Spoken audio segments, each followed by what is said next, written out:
Il était une fois une petite fille de village, la plus jolie qu'on eût su voir.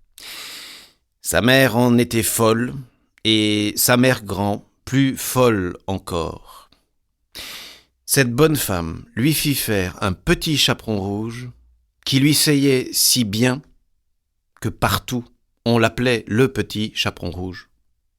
Un jour, sa mère, ayant cuit et fait des galettes, lui dit « Va voir comme se porte ta mère grand, car on m'a dit qu'elle était malade. Porte-lui une galette et ce petit pot de beurre. » Le petit chaperon rouge partit aussitôt pour aller chez sa mère grand, qui demeurait dans un autre village. En passant dans un bois, elle rencontra compère le loup, qui eut bien envie de la manger. Mais il n'osa à cause de quelques bûcherons qui étaient dans la forêt. Il lui demanda où elle allait.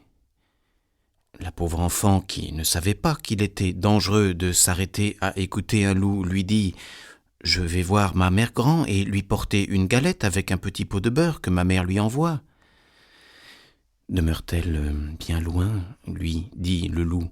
« Oh, oui, dit le petit chaperon rouge, c'est par-delà le moulin que vous voyez tout là-bas, à la première maison du village. » « Eh bien, lui dit le loup, je veux l'aller voir aussi.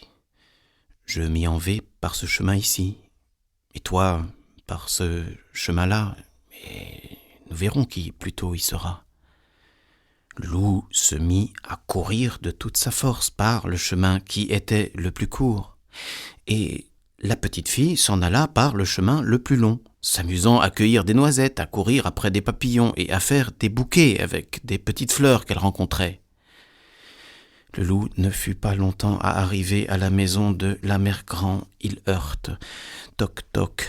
« Qui est là ? » « C'est votre fille, le petit chaperon rouge, dit le loup en contrefaisant sa voix, qui vous apporte une galette et un petit pot de beurre que ma mère vous envoie. » La bonne mère grand, qui était dans son lit à cause qu'elle se trouvait un peu mal, lui cria « Tire la chevillette, la bobinette, cher rat !»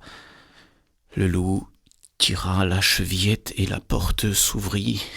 Il se jeta sur la bonne femme et la dévora en moins de rien, car il y avait plus de 3 jours qu'il n'avait rien mangé. Ensuite, il ferma la porte et s'alla coucher dans le lit de la mère grand en attendant le petit chaperon rouge qui, quelque temps après, vint heurter à la porte. Toc toc. « Qui est là ? » Le petit chaperon rouge, qui entendit la grosse voix du loup, eut peur d'abord, mais, croyant que sa mère grand était enrhumée, répondit « C'est votre fille, le petit chaperon rouge, qui vous apporte une galette et un petit pot de beurre que ma mère vous envoie. » Le loup lui cria en adoucissant un peu sa voix « Tire la chevillette, la bobinette, cher rat !» Le petit chaperon rouge tira la chevillette et la porte s'ouvrit.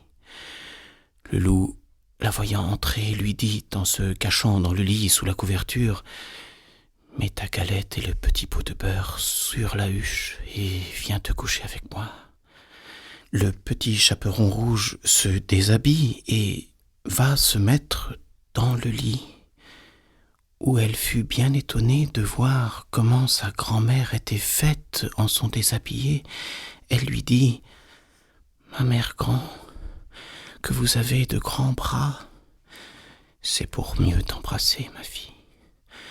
Ma mère grand, que vous avez de grandes jambes, c'est pour mieux courir, mon enfant. Ma mère grand, que vous avez de grandes oreilles, c'est pour mieux écouter, mon enfant. Ma mère grand, que vous avez de grands yeux, c'est pour mieux voir, mon enfant. Ma mère grand, que vous avez de grandes dents, c'est pour te manger. » Et en disant ces mots, ce méchant loup se jeta sur le petit chaperon rouge et la mangea. Moralité: